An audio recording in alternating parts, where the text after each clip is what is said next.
What it do, Kripple Krew?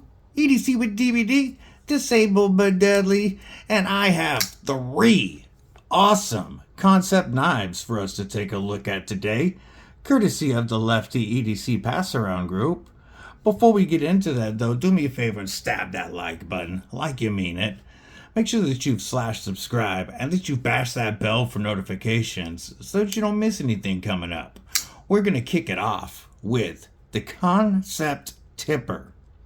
The Kansept Knives Tipper comes to us from Scott at Edgy Bladeworks. And if y'all know Fred the Lug, which I'm sure y'all do, this is his boy, who is a custom knife maker out of North Carolina. The tipper comes into us at a full size 7.9 inches with a 3.38 inch Damascus blade that I'm going to call a Tanto Nessmuk with a flat grind. We have a close length of 4.52 inches. Beautiful titanium, contoured titanium scales. No, they're not contoured. They're just very well chamfered so that they feel contoured. Because it's a continuous... Nah. However they are finished, I believe they're flat and just have a beautiful amount of contouring. We have a blade stock thickness of 137 thousandths and a weight of 4.69 ounces. This is running on ball bearings and actuated with either the thumb stud, which let's see if I can do it without locking myself out. Yes, but it's not easy, but I can do it. You know me with thumb studs. I often lock myself out on the thumb. But this is a beautiful reverse flicker, whether off those studs that work very well for it, the way that they're stepped, or straight off the blade. There are several other models of this, and I believe they come with S35VN blade steel and different colors anodized titanium. This one is mostly sold out, but I believe I found one place that still has some for just under 180. If you do pick up one of the other ones on White Mountain Knives, you can use code DVD and it drops them down to right around 160-ish. Edgy Bladeworks. He wanted to design knives with an edge to the styling. Not your typical boring knife. I kind of think he's hit the nail on the head right here, because this looks just awesome. Like I said, I don't even know what to call this blade. I'm going to call it a Tanto Nessmuk. We've got black titanium pivot collars around anodized pivot that matches our anodized thumb studs. And then the black titanium back spacer, milled titanium pocket clip that is tip up, right hand only. And we are locked up with our frame lock. We do have a hardened steel lock bar insert to keep it running smooth and friction free. And we are locked up at about 40%. The knife is perfectly centered. And even though they put the lock bar relief cutout pretty close to the back of this, the back of the ramp of the pocket clip, this pocket clip is not too tight, so I didn't have any issue getting this in and out of pocket the last couple of days. The smooth finish on this titanium really helps, and it also makes it feel very good in hand. I've only felt a couple other titanium frames that felt this smooth, and like one of them was the Devo Pony Stout, the premium Pony Stout. Let me grab a piece of paper and we can check that wicked looking edge. Oh yeah, just exactly what I expected. Our plunge grind starts here and ends right here. So we have a ton of sharpening life. T8, T8 on the body clips, but T6 on the pocket clip screws and T6 on the hardened steel lock bar insert. Pardon me. If you saw my review on that had 4 KB knives, you'll notice that one of the things I pointed out that they were doing right is that they were getting using T8 hardware all around. How about some size comparisons? Here is a Spyderco PM2 Wharncliffe Rendition. It's only a little bit longer than the Kansept tipper. How about where is it? Oh, it's right here in front of me.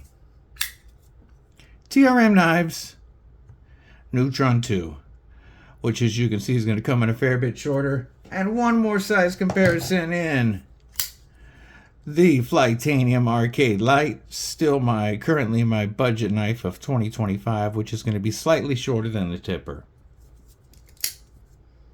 Ergos on the tipper are phenomenal, whether I'm behind the pivot where I have plenty of room. I wear an extra large size glove. If you wore 2X or 3X, you'd have plenty of room.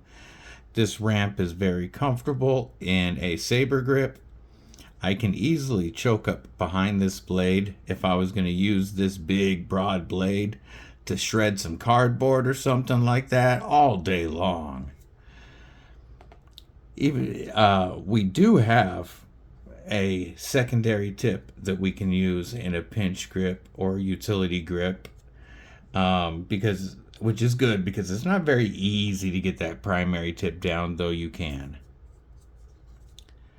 It's pretty comfortable in any grip. It's really comfortable in a beef jerky Avenger where your thumb just rides along the curve of the backspacer and your grip is locking that frame. Now, in a beef jerky Defender grip, it's definitely not nearly as comfortable, but you could pull it off if you had to. As an EDC, this is a great knife because it does make a decent size package for a knife this big. You know, that it does have a crazy tall blade, but compared to the PM2, it's a much easier pocket presence, much smaller pocket presence. But then you get that wicked big blade to use. It's definitely a shape that's not what we're used to, but I could find so many good uses for this. It has been fun to carry. I enjoy the Kansept tipper. But next, we are going to look at the Kansept Orion. This one here is pretty wicked looking. The Kansept Orion is, let me set that down, a JB Stout design. And it comes in at an overall length of 7.14 inches, so about that medium EDC, with a 3.07 inch Harpoon clip point blade of S35VN with a milled CNC milled grind that we'll talk about. We have a handle length of 4.07 inches, a blade stock thickness of 137 thousandths, and a weight of 4.06 ounces. Once again, we have a frame lock. This time we have a flipper tab that works for the light switch or the push button. We also have a thumb disc that works very well for the thumb, and I had zero problems worrying about locking myself out on that frame. And also fantastic on the reverse flick.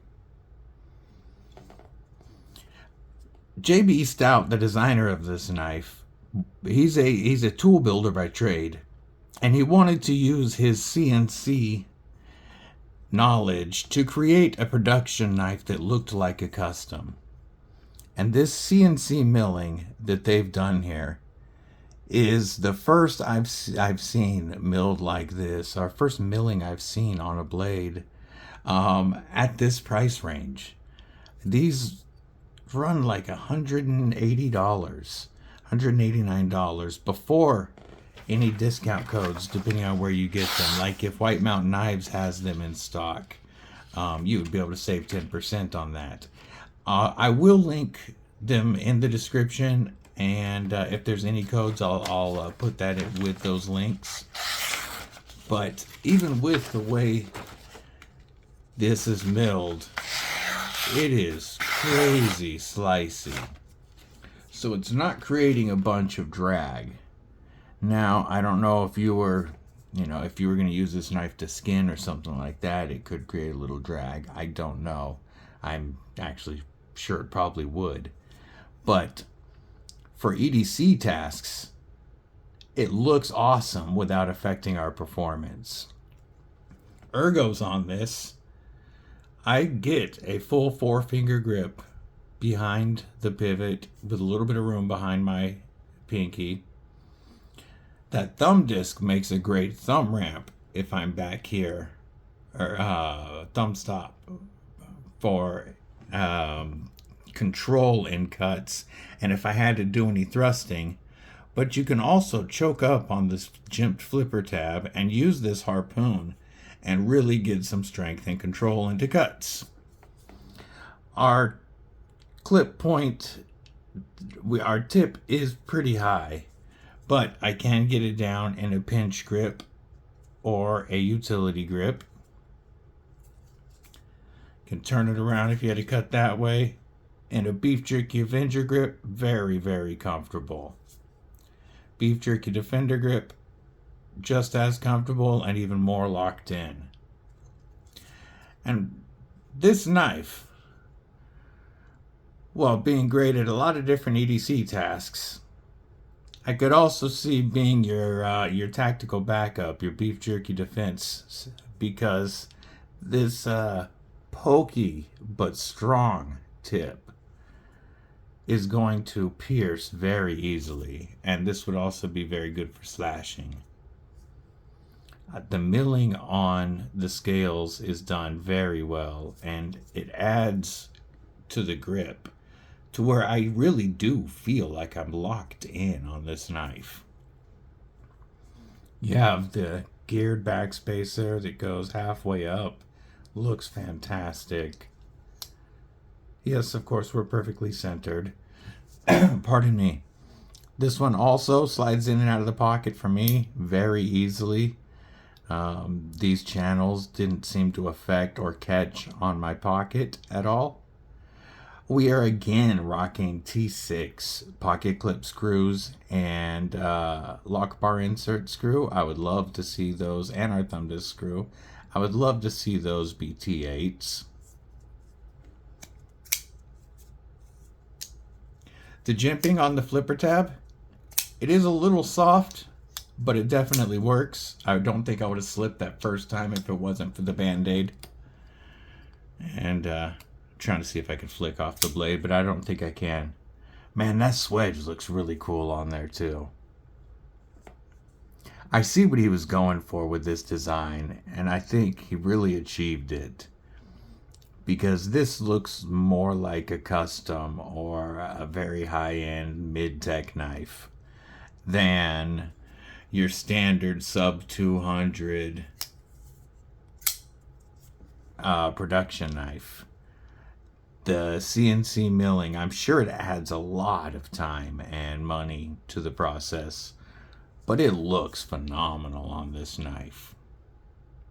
Very comfortable for a medium-sized knife. I dig this quite a bit. What do you guys think of the milling on that blade? Are you a fan of it? I also like the fuller. It looks great.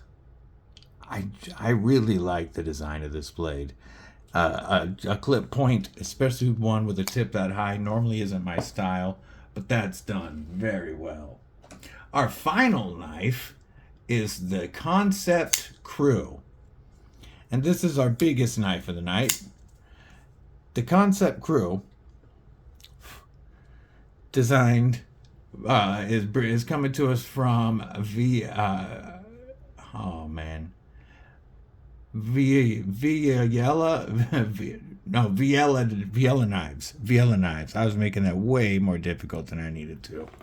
Villella knives. The gentleman was born in Rome, and he wanted to create a knife that was simple and elegant, or simple and very useful, yet still very elegant. And so in the Krew, we get another full-size knife, 8.19 inches. I'd consider this a large knife with a 3.46 inch blade that they call a Wharncliffe. I'm going to call it more of a Sheepsfoot. Call it what you will, as it is CPM S35VN with a beautiful full flat grind and stonewash finish. We have a closed length of 4.63 inches. Had to do some quick math. A blade stock thickness of 118 thousandths. And this big 8-inch knife comes in at only 4.11 ounces. And it feels lighter than that. Even though it's balanced a little towards the back, it still feels very good in hand. This Sheepsfoot blade is a perfect EDC style blade. That low tip being very easy to get down in a pinch grip or utility grip. It also gives us a long surface before we would slip out of any cuts. Making it very easy to stay. My paper's getting weak. Making it much easier to stay in a cut all the way through. The action. This is a flipper only knife. I don't know about this faux top flipper. Like, I don't know why this is here. You can barely get it to work sometimes, but there's no way you're doing that. Or I guess you can kind of do that, but the motion is such that if you're high enough to hit it, the flipper tab's going to be in your way. It's not a good front flipper. The flipper tab, however, is jimped very well and works with the light switch or push button. And if you like flipper action, it works great. We have beautiful titanium with inlays of carbon fiber. Our lock bar relief cut on this one is done on the inside of the lock bar, which is nice because then there is no worries about your pocket clip hanging up on it. And this one, like the others, did go out of the pocket very smoothly. This one was the easiest to get in and out of pocket. Again, we have a tip up, right hand only milled pocket clip, like all three of our knives today. One thing that I do want to point out that I forgot to mention, I do wish that Kansept was using captive pivots so that you didn't need two tools to take them apart. And once again, this time we do have a T8 on the pocket clip, and it's only our lock bar insert that's running a T6. I guess that's okay, but I would still like to see it all T8. Very, I don't want to say neutral because it's definitely not neutral. But the shape of the handle is, it's subtle, I should say. Subtle, but comfortable. Could easily flip it around. I've got plenty of knife to make sure that I'm away from the edge of that blade. Our plunge grind starts there, ends right there. So you do have a little bit of sharpening life on that. We're going to give you a couple more size comparisons because this is a big boy. Here is that Spyderco PM2 again, coming in just slightly longer than our Kansept Krew. Here's the Flytanium Arcade Light for a size comparison.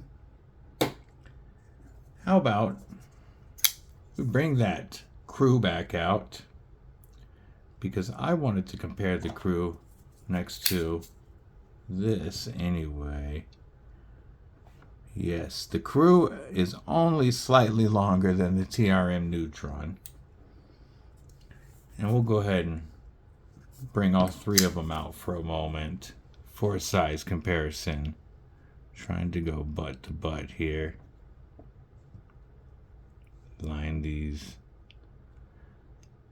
There you go. There's a size comparison of all three for you. Out of the three, the Krew is definitely more of a basic design, but man, would it be a very good knife for EDC tasks, especially if you like carrying a full-size knife. If you've got big hands, I wear an extra large size glove. Like I said, you could easily be a 3X glove and have plenty of room on this knife.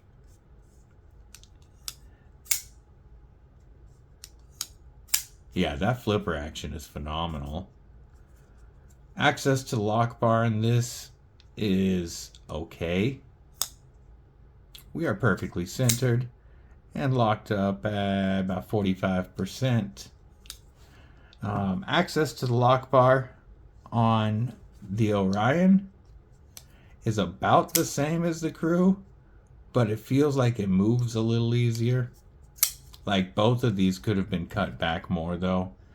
However, the tipper gives you beautiful access to that lock bar. Look at that. Look at all that access.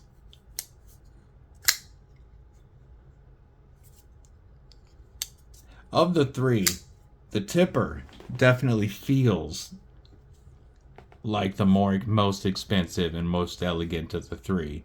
They're all roughly around the 160 to 190 mark, depending on which finish, which blade style, and whether or not they're in stock at White Mountain Knives, where you can get 10% off if they are. I would say, if I had to rank them, I would rank them going tipper, Orion, and then Krew, though they're all beautiful knives. And if any of them was your style, I would say go ahead and grab it, because Kansept is really coming with some beautiful fit and finish, action, everything about them. And one thing that I was talking about on my live stream earlier, KB Knives, the premium side of Kubi, and Kansept, they're bringing a lot more interesting knives to me, in my opinion, right now, in the premium side, than we or Kaiser. I'd like to know, though, your opinion on that. Which of these three is your favorite? Do you own any of the three? And do you think I'm smoking crack when I say that KB Knives and Kansept are coming with cooler designs than we? Let me know what you guys think. I hope y'all have a killer day, night, morning, evening, whatever it is, wherever you are. Stay safe, stay frosty. Most importantly, folks, stay deadly.